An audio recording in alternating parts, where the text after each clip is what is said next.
Orlando, welcome back to GSB. Let's go. Let's go. Man, look at all you guys out there. This is great. It reminds me of many years ago when I was having so much fun here. Made my best friends. Just incredible to see all of you, really. It feels just like coming back home. And we're so lucky to have you here, who's been in our shoes, to come and join us here for the first View from the Top of a year. We wanted to start by bringing some of the memories back from the time you were a student here back in '97. JJ, what did you do? Charlotte? Who knew this guy would go and build one of the most successful private equity firms in the world? Yeah, you know, this is funny. That guy right there, Mason, my best friend from business school, one time we were in Vegas, and I do believe that my class started that Vegas tradition that has become now super fancy. We would go in a small group. He was brushing his teeth in the morning and goes, "Do you think any of us would ever start a company or do something?" And he told me the other day that we were one of them, so that's good. Yeah, well, I'll take it. I'll take it. Well, I think a lot of students here today are going to relate to your story, maybe even in ways they don't expect. Here's something I relate to. At 15, I moved to the US as an international student. At 15, you moved to Florida from a small coastal town in Puerto Rico. What was that like for you? Well, you're from Lithuania. We relate to that. Yeah. It was scary. It's not only I'm not only from Puerto Rico, but I'm from a small town on the west coast of Puerto Rico. So if you want to play tennis, look for a better life, you have to drive 4 hours just across the island to get to San Juan, and then that's a city, and you get that opportunity.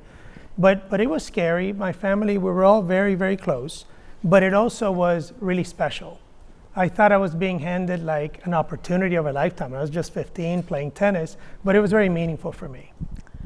And in Florida, you went to Nick Bollettieri's tennis academy. It's known to be one of the most prestigious tennis academies in the world.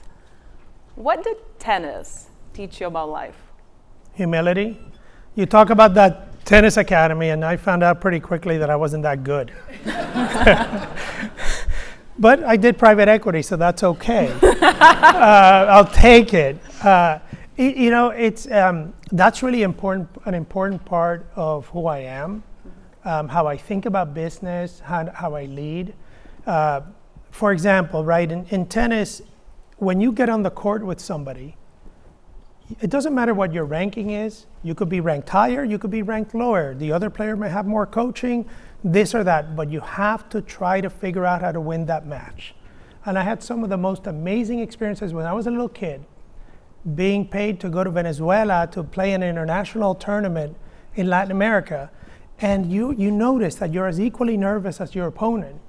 You notice that you may have the same style, that you kind of play in the same way, and that equalizer is so important. Like today we're pretty big in tech, but we still need to win that deal. Even if we're much bigger, even if we've had good returns in the past, even if we have a great team, and that other competitor is equal to us, and that's great. And also I mentioned it's really humbling because there's always somebody better than you. And it's okay not to always be the best at everything and the best. You just try your hardest and you do your own thing. And that really those two things have really stuck with me. You left the tennis court and joined investment banking in the early 90s. What surprised you the most about your first few years on Wall Street? The opportunity. I was blown away, and I think many of you have done investment banking, you're going into entrepreneurship or private equity, but I was going to go to Stanford Law School. I was lucky to have gotten in, and because I really didn't know what I wanted to do after undergrad. And Morgan Stanley gave me a job, and Stanford was the only school that deferred me, which was just incredible. I remember calling Harvard, because at the time, that was my first choice to go to law school. And they said, you got to apply next year. You have to compare to the next class and all this serious stuff. And Stanford, when I called just admissions, thank you, they said, you're welcome to come here anytime you want. I was like, wow, West Coast. That's so true, right? So chill. And I was like, that's where I want to go. So, but I wanted this opportunity. I get to work in Wall Street. This is unbelievable. Really early on, I noticed, and it was 1992, so it was really early for private equity, that they put me on a deal. And there was this group trying to buy this company that didn't own a company, that didn't have a big company in the space. They didn't have anything. They just had money. And I was incredibly impressed about the American opportunity that without anything, people will trust you, give you money, and with that you can buy a multinational corporation. I thought that was just the most ridiculous opportunity there was. And they seem to have a lot of money too. So I said, maybe I'll try that. Yeah. You come to Stanford after 2 years at Morgan Stanley, but not only to do JD, also MBA. Can you share more about what were your biggest takeaways from the time you spent on this campus? Well, I was the luckiest. I met Gabrielle, and she and I had Charlotte, who is here. Sorry to embarrass you. My oldest, Charlotte's 23. She's a senior at Stanford. So proud of you, Charlotte. And without me being at Stanford, I wouldn't have met Gabrielle. So we had Charlotte and Xander, and now have other wonderful kids. Met her, met my best friends, had time to really explore what I enjoyed and what I was really like. Was inspired by my classmates. Was really loved by my classmates. You know, you saw the pictures. Those are my best friends. Still today, we've kind of traveled life together, kids, challenges, work, you name it, right? That's kind of my support group. I don't know, it's just, it was really what gave me the true opportunity to do what I do and explore the world in the way I do it now. And your journey in private equity also started here. You landed a summer internship at a private equity firm nearby here in Menlo Park. And for many of us here, when we go on our summer internships after the first year, we hope that two things will happen. First, we'll love their job, and second, we'll get the return offer to come back after graduation. What was that experience like for you? Wow. Nobody has asked me about that summer job and not getting the return offer.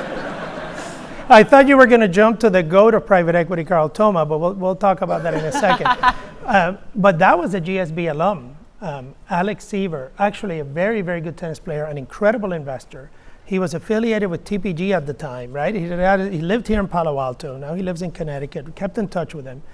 And I didn't get a return offer. I don't know what I did. When you realized But you know what the truth is? Yeah. Is that then when Carl Thoma gave me an offer, he gave me an offer. Ah. And I didn't take it.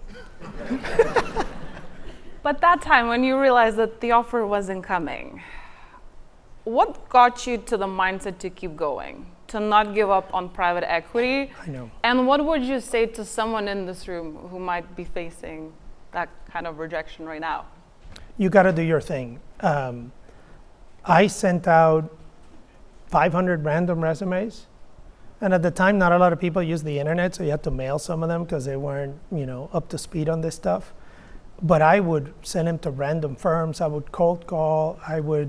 And I think the lesson is you don't need many offers. You just need one. And it has to be the right one.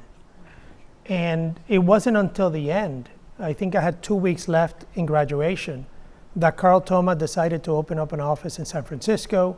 He was splitting from GTCR, the firm he founded, and he interviewed a few people, and I got that job. Okay. I just would say, keep going.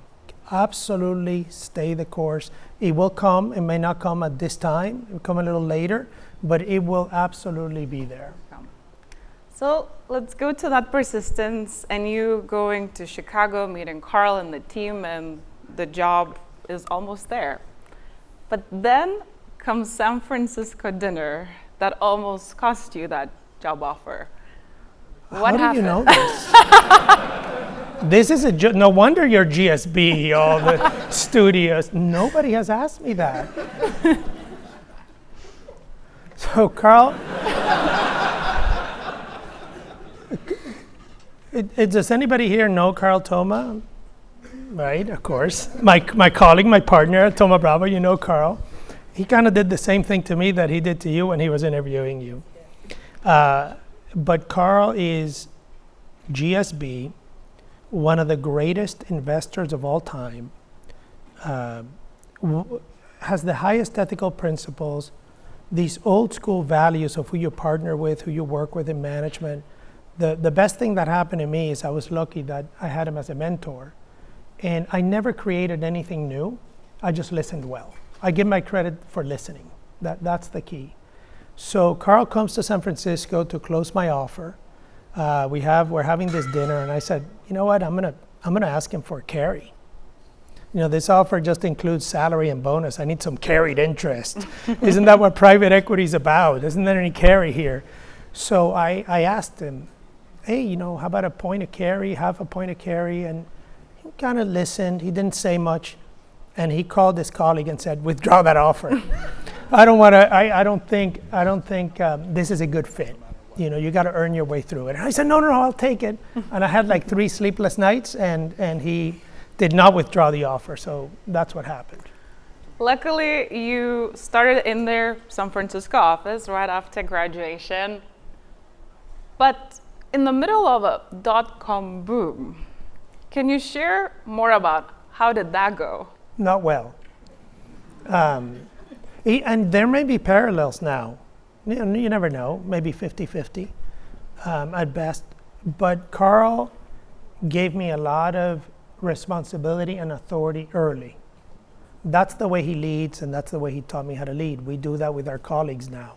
I love an associate to call, meet a company, and try to see if she or he can buy it, and learn the business or mentor by doing the business or learning the business. And I started investing in IT service companies that were providing services to a lot of dot-com firms. That was the hot thing at the time, and I was in San Francisco.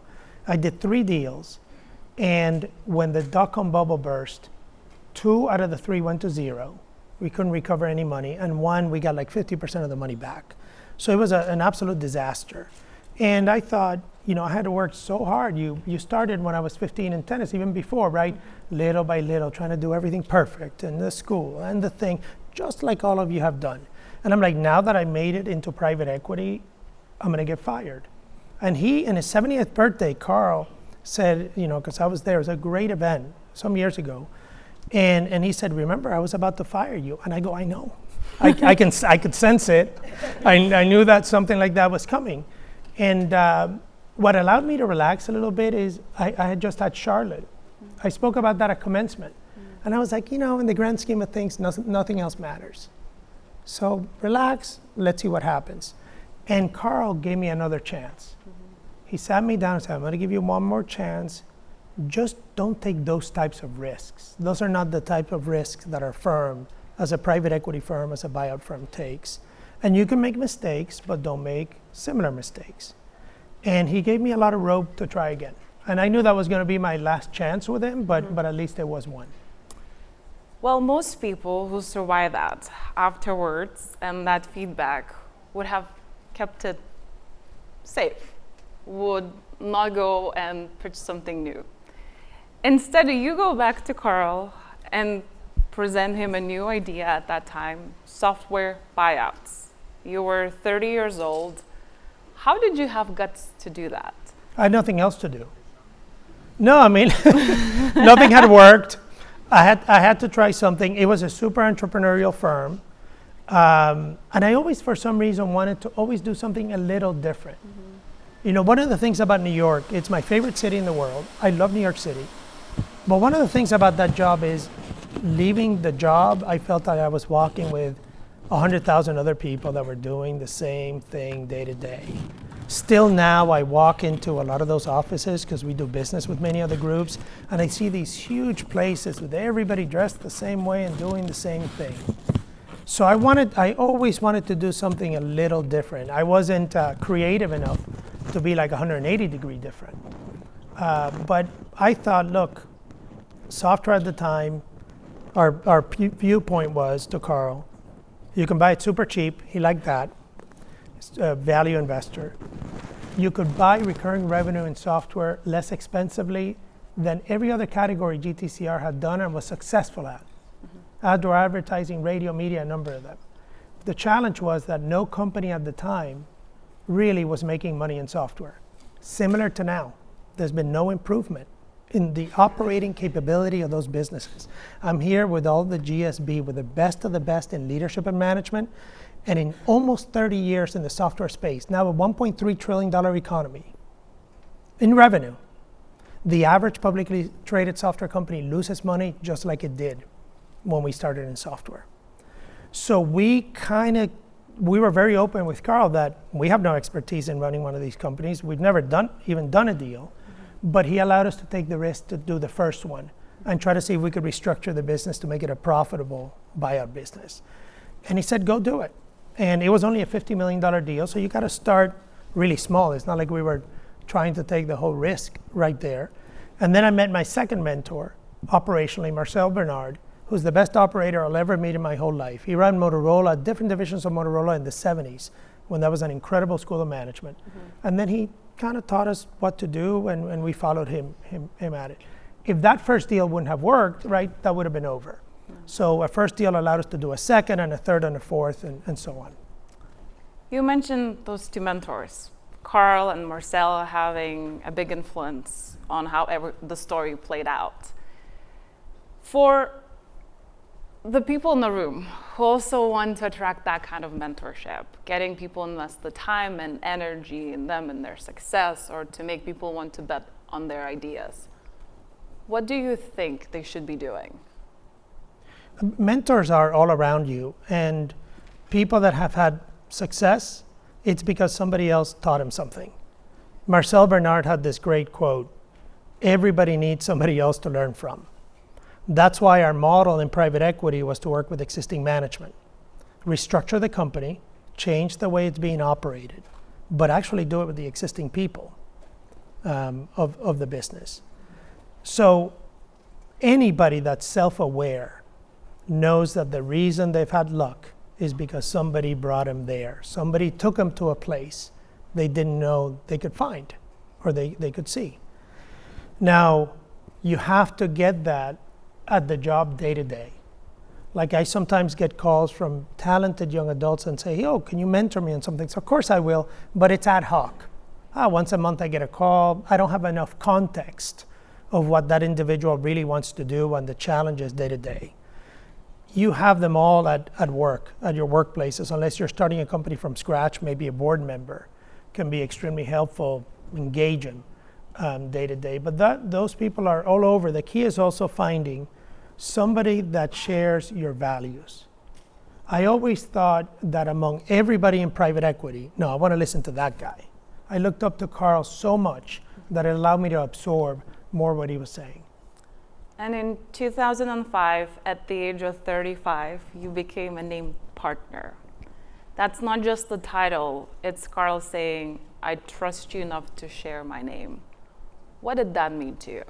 Oh, it was incredible in a 5-year turnaround from getting fired to getting, okay, now they cannot fire me. That was the key. That was really, incredible. I don't think too much about the name of our firm. It was just the legacy of how it was. GTCR, they named it like that. They named Thoma Bravo like that. They added me, etc. But we as partners, I have many equal partners in the firm, and we run the business as a partnership and as a private partnership. And I don't think anybody's too worried about that now. But for me, it was great when it happened. And a few years later, the firm's name changed again and became what it is today, Thoma Bravo. At that time, you had around $1 billion in assets under management. And today, it's closer to 200 billion. That's 200x. Through that period of such extraordinary growth, through those 17 years, what changed the most for you personally? Not much. We do, that example that I gave you, one deal at a time. Our first deal was 50. Our second, we bought Vector SGI. That was 75 million. Our third deal, we bought Datatel for $250 million, a bit of a jump. That was a great deal. Then we bought SonicWall for $550 million, our first cybersecurity buy, and a company here in Silicon Valley, which we hadn't done before. So we were really afraid of turnover when we made these changes and running. That was a wonderful experience. Then we moved to buying companies for $1 billion. We bought 3 in a row, 2 of them here in Silicon Valley, and those worked. Then we bought CompuWare for 2.2. So it was this trajectory. We haven't changed that much. We still have to get the money, win the deal, and improve the deal. Just the numbers have gotten bigger, and since we've done okay, we have a bigger following of people that now allows us to buy the jewel. See, now we're in a place we've never been before. We can buy the #1 software company in so many different areas. And the opportunity for that for the next generation of Thoma Bravo is ridiculous. Because before we had to buy a niche player and try to make work of it. Now we can maybe drive these companies, we're close to it, to 50% margin and 20% growth, and maybe create the next $50, $75 billion market caps.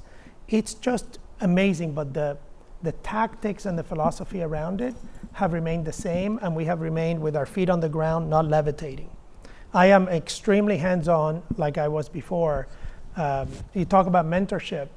I love to get a call from an associate to talk about something or a deal. And I reach out to them. They're probably going, what's this guy calling me all the time? Does he not have confidence? You know, all the people doing models at work, I kind of creep behind him like a super, you can see, and I'm legitimately interested in what they're looking at and how they're thinking about the business. Well, without a doubt, you reached the peak business-wise quite early in your career. But personally, everything changed for you in September 2017 when you got a call from Puerto Rico. What happened? So I was traveling with Jennifer James. Remember JJ? She's our chief operating officer. We were coming back from Tokyo, and Hurricane Maria had hit Puerto Rico when we were leaving Tokyo. When we land, I tried to call family and friends, and I could reach no one. And it's like, this must be pretty bad. And my brother, who's very close to different communities in the island, a reporter called him and said, hey, there's this shelter next to my hometown with 35 people that have 2 days supply of food and water. It's like, this is unbelievable. Sorry, host.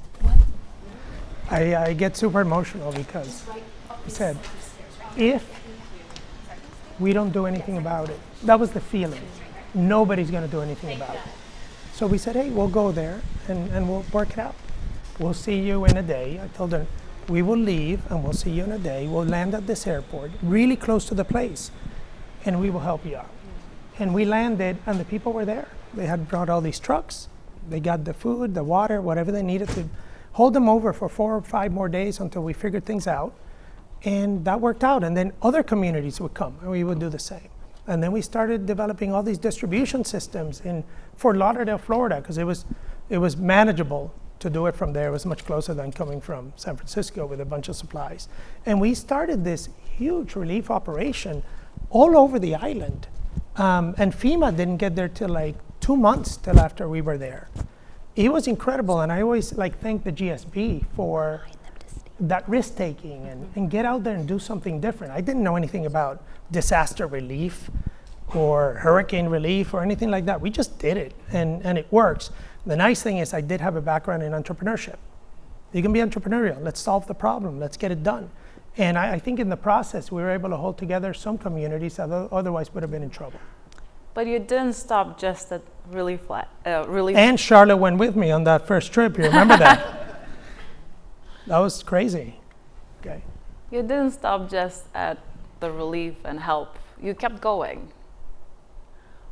What was the intention behind the Bravo Family Foundation and to create the opportunity in the island for the long run? I was going to the island every weekend, every 4 or 5 days, whatever, working there with communities, and I met so many good people. Like, it reminded me of the side of Puerto Rico that is incredible.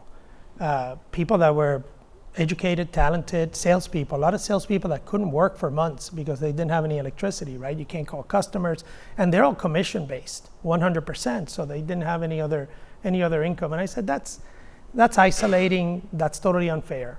So we started 6 years ago the permanent programs that we have in Puerto Rico, and the center of it is entrepreneurship. Is our Rising Entrepreneurs program. We've now have launched over 100 companies in Puerto Rico. We have a bunch of people from Thoma Bravo involved in those companies in one-on-one mentorship. CEOs from our companies go there. We give them free capital, free education. We've taken all the playbook from our firm and applied it to how you build a business, because there they can't raise any outside money. So you got to get profitable very quickly and do the kind of things that we try to do with bigger companies. Leadership. And that program, I really, really believe it's setting up an ecosystem in Puerto Rico that will entirely change the outcome for so many young adults. We have paired up with a high school program that we have, where we have now 2/3 of the municipalities in Puerto Rico. Those kids from public schools participate in those programs. And the kind of hope that I see and the kind of way that we take those kids off the street, off of just playing video games, now true opportunity. They think about solving problems of today, problems of their communities. It's incredibly uplifting.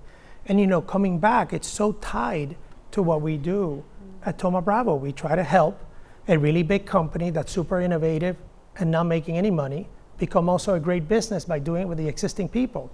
When you try to help these entrepreneurs that have very little resources, if you can do that, you can certainly do it at $1 billion company in Silicon Valley. This stuff is easy. So it gives you also a lot of hope for your business.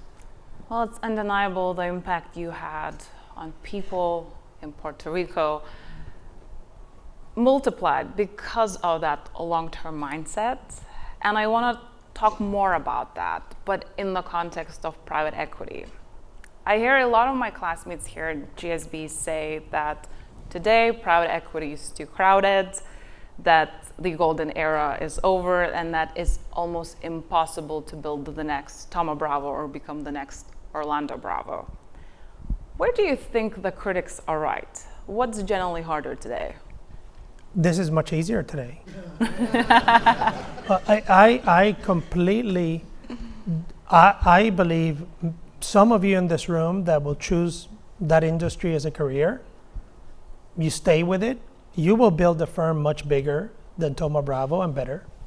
The next generation is always better, and you're some generations below me, but it's always better than the prior. It's not even close. The industry's tiny. We feel ourselves that we're just getting started. I feel that I've been training with my team of partners for 30 years to now get the opportunity that I just spoke about. This is new. This is tiny versus the public market and other forms of ownership. When I was interviewing for a job, one of those many 500 jobs that I did not get, I met the head of a private equity firm, very large at the time. And that person in that interview told me, private equity's taken. And I've mentioned that before in some other conversations. Private equity's taken. There's not much for young people to do in the business. That was 1997. Come on. Now our firm is much bigger than that firm. I kind of look at that all the time. It makes me feel pretty good when I'm down, and we have a lot of portfolio problems. But it's going to be the same thing. There is no substitute for somebody being able to buy a corporation, having full control of it, partnering with great leaders, solving problems. As Marcel Bernard would say, every business problem can be solved. Health is another matter.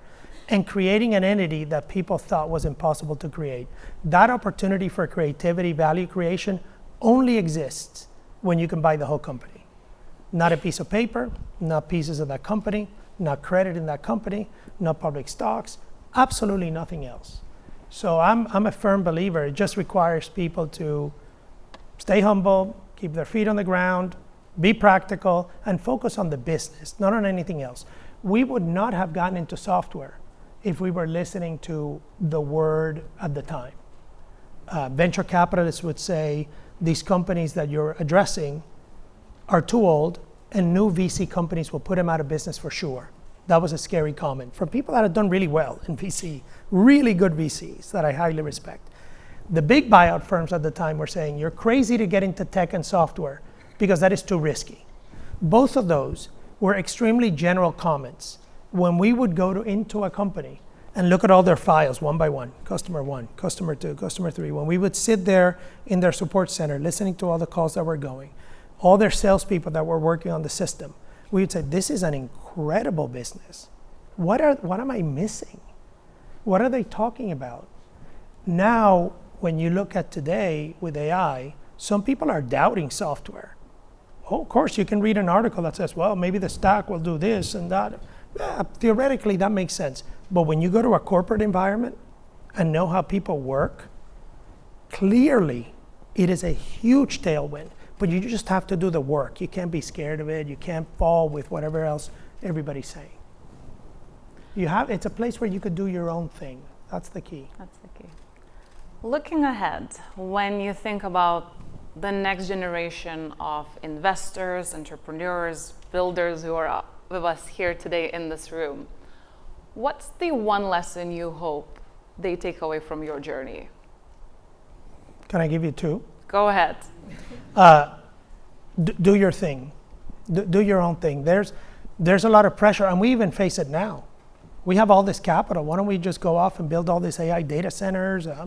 People are making money on that stuff, or do this, do that. There's a lot of pressure to do things where others that you highly respect say, yeah, you're doing the right thing. Or the great job to get, or the type of company to form now. Do the work, focus on your business, focus on you, and do your thing. That will pay huge, huge dividends, will make everything very, very clear. And the second piece is, and you spoke about it with challenges of today. Look, it won't be linear. We just walked through my good luck and how it wasn't linear. It was terrible in some places. It won't be linear, but you have to stay positive. Because all of you, if you apply to it and if you want to do it, you will build things that were much bigger and better than what anybody else had done before. Just don't be intimidated by it. If you look at the end result, then you might not want to focus on it. Just focus on step by step and stay super positive in your journey. Orlando, we have a few students who submitted a couple of questions. Let's turn to them. Hi, Orlando. Thank you for being with us here today. My name is Abdullah Al-Mutlaq, and I'm an MBA too. You were actually one of the reasons why I chose to come to the GSB, and you even made an appearance in my Why Stanford essay, based on a meeting we had in 21. My question is about fundraising. Despite a pretty challenging LP fundraising environment, Thoma Bravo has consistently exceeded its fundraise targets. In a world where every GB claims top quartile performance and mark-to-market figures are difficult to trust, I'm curious if there are any lessons or qualities you took away from your time at the GSB that you bring to your LP conversations that help differentiate Thoma Bravo further. So Carl Thoma, when we were starting Thoma Bravo 1, which we called Thoma Bravo 9, because we tried to promote as much as we could that we had been around for a while. I was doing all these presentations, one PowerPoint after the other. We're going to position ourselves as this and this and that and that. And he said, Orlando, stop. He said, in private equity, the only thing that matters is returns. Investors have incredible choices of where to put their money. I go, okay. And we were getting turned down a lot by LPs at the time, and they were giving us all kinds of different excuses. One, I was walking down the street in New York, and I called him and said, hey, when are you coming into the fund? He said, we're not going to be doing the fund. I said, how come? He goes, because your numbers are not good enough. Wow. Okay, note to self, my numbers have to be good to get some money. and I promise you that's why we're step by step and deal by deal right now. So we have had, good enough numbers to have our base of customers stay with us and stay the course. So you have to have a certain level of performance, and there are other great performers out there. But then the second thing, and this is what Jennifer James does so well, is we really attend to the customer. We know in our partner what they like, what they don't like, how their family is, who makes the decision. How does that organization make the decision? You're going to try to sell something. These one person that decides, two people, is this a group decision? Who do we need to talk to here? And we know each customer. Do they buy from the top? does private equity buy here? And I see my peers making a bunch of mistakes. Some people go straight to the top because they have that access. And then the person asks the head of private equity, what do you think of these guys? And they go, nah, I have somebody else, and that's us. Or we try to do, like that, there is getting the money, that 1/3, I say in private equity, get the money, improve the deal, and sell the deal. But getting the money is a really, really important skill of attention, right? Right after this, I'm headed out to Hong Kong, seeing some of our customers there, being very, very close, because there are other ways that you can add value to them. Co-invest. When they have an issue with AI, how quickly do you have their back in front of their boards? So many things, it's a kind of a day-to-day thing. And finally, Bert, I have to give you a lot of credit, and please take his class if you haven't done it. You know, communication. At first, as we were getting a little bigger, I was imitating the goats of private equity from the 70s and 80s. Oh, this is the way you talk, and that's the way I have to seem, and this is what I have to pretend to be. And Bert said, you're funny, you're Puerto Rican, you don't take yourself seriously, be yourself. And I think that allows me to connect pretty decently, and Jennifer James, with other people. One of the best heads of sales that we've had at one of our companies, at Dynatrace, he said, remember, people don't want to buy your product, people want to buy from you. And that was very consistent with what Bert was trying to have me understand. Thank you. Hi, my name is Owen, class of 2027. Thank you for coming here. My question is, you guys have built Thoma Bravo on the thesis that enterprise software has durable moats. But my question is, as generative AI decreases the cost of software creation, and some say commoditizes it, how is that impacting your investment thesis moving forward? Yeah, the software having that's a phenomenal question that we're deep in now, and we've always been. The fact that software has a moat in general is not really true. Never been true, especially in dynamic spaces like cyber, that's 1/3 of our investment, infrastructure software, that's almost another 1/3, and all these horizontals. You face constant changes, competition, and if you're not growing bookings, even if you had a moat around your customer base, if you're not growing new bookings, nobody's going to buy your company, and you cannot take it public. It might seem like a decent financial investment if you got lucky on the price or something else prior. So it's always been a fast evolving space. Now, when we were doing our early deals in software, we were buying what seemed to be some old software companies with legacy code, legacy architecture. That's where venture capitalists would say new companies are going to put you out of business. A great engineer at Stanford could have built a much better product, faster, better code with newer architecture than many of the companies that we have bought in the past. No offense to those development teams. But those companies are about understanding the customer's process and about servicing that customer. The developing of code is a very, very small subset of what that company does to deliver value to that customer, to give him that 5-to-1 ROI over a year or that payback period of 9 months. You have to really understand the function or the vertical or the process or all of it and be able to provide a custom solution, not custom code, but you take this code that you have and how do you figure out the problem that the customer has, let them know that they have a big problem, allow them to re-engineer their organization to absorb this better way of doing things. You take Salesforce now, 41 billion in revenues, and there's thought that, they can get commoditized. Not at all. There's no way. Because if you're a salesperson, you work, the way you get trained and the way you work is in stage 1, there's an account. Stage 2, they have money. Stage 3, they have a champion. Stage 4, I met with them. And that is the process of getting somebody to close. Now, if we get to a world where there's no longer process, where there's no longer organizational structures in a company, maybe way back in the future, if somebody invents a new way that we all organize ourselves in a totally different way, that could be a risk, but not if we remain organized the way we are. And I don't see that in the next 10 years. I really don't. I don't even know how you train a new salesperson to do their job. oh, right, AI can give you more context on what accounts to go sell than Salesforce can. Yeah, because it gets all this unstructured data, it reads all the emails, it looks at the customer buying activity, it looks at their speed, it looks at much more rich information and can give you a better sense of where to go. And Salesforce then just becomes one of those pieces of information in the system. But how do you train that person of where to go and what to do and how to move that account along? I don't think so. I think it's still going to be okay. Same thing happened with SaaS 10 years ago. Of course, every change is different. This could be more transformative, but I think we'll be okay. At least I hope so.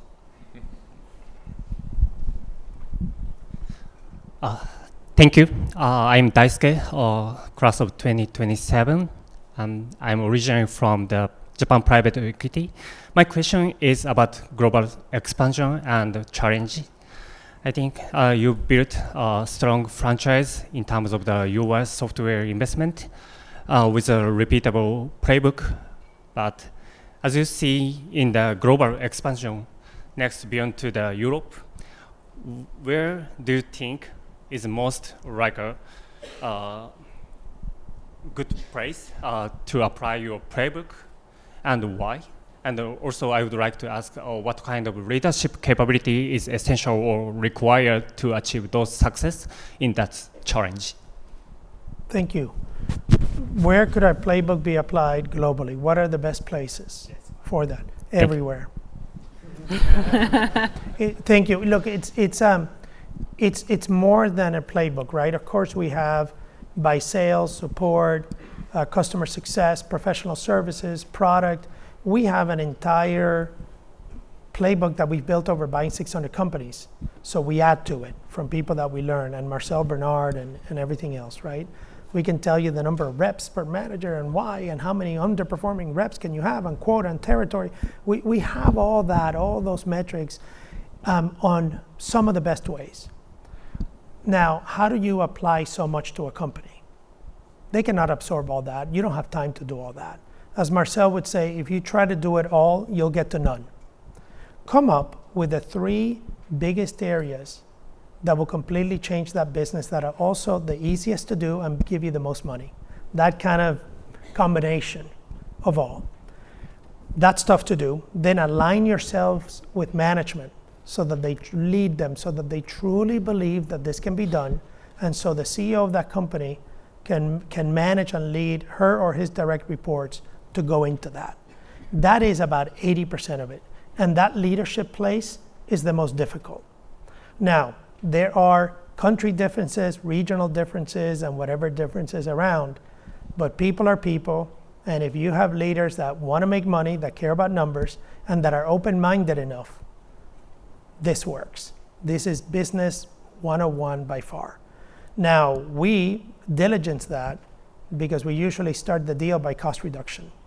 Before, people didn't like that in Silicon Valley. Now Elon Musk has made that super popular, so now we hear a bunch of people going, yeah, I cut cost and everything else. But we start the deal because they're usually not very profitable companies by cutting 15%, maybe 20%. Marcel would say, if you try to cut more than 20, you're going to have to change the way that company works. That's too risky, no matter how unprofitable it is. But no matter how profitable you are, you can always cut 10%. And now the time to do that is when you close the deal, because people are expecting that change. Don't go bother all these great workers and employees and colleagues and executives 2 years into the mission because a board member decided that you could be more profitable. Do it now, and then the CEO as a leader can stand up and say, this won't happen again, but we needed to do it once. From here, we're going to grow and do acquisitions. All that stuff and all that model of turning a great innovator into a great business applies everywhere. You just have to adjust yourselves to the local culture and the local laws. In Europe, you can't do that immediately, right? You have to go through labor council and a long process. And I'm glad that you're from private equity from Japan. I'm headed there after Hong Kong. And Japan is an unbelievable market. Just an unbelievable private equity market right now. That's another thing of opportunity, right? That's an obvious one. In software, though, it's a bit small for us. So that may be a place we get to in 3 years. Thank you. Thank you to the students. And Orlando, before we wrap it up, we have to do our view from the top tradition, a few rapid fire questions. What is this? Just don't think too much. Say the first thing that comes to your mind. Okay, really? Okay, now, cut it. Are you ready? Yes, Okay, let's go. San Francisco or Miami? Miami. I have to have the backs of my team. Half of them moved there. I'm not going to tell them I'm moving back. Don't worry, I'm moving to Miami after GSB as well. Okay, Lithuania to Miami. We like that. V-neck or crew neck? What? V-neck? Oh, V. Yeah, V. Oh, not too deep, but V.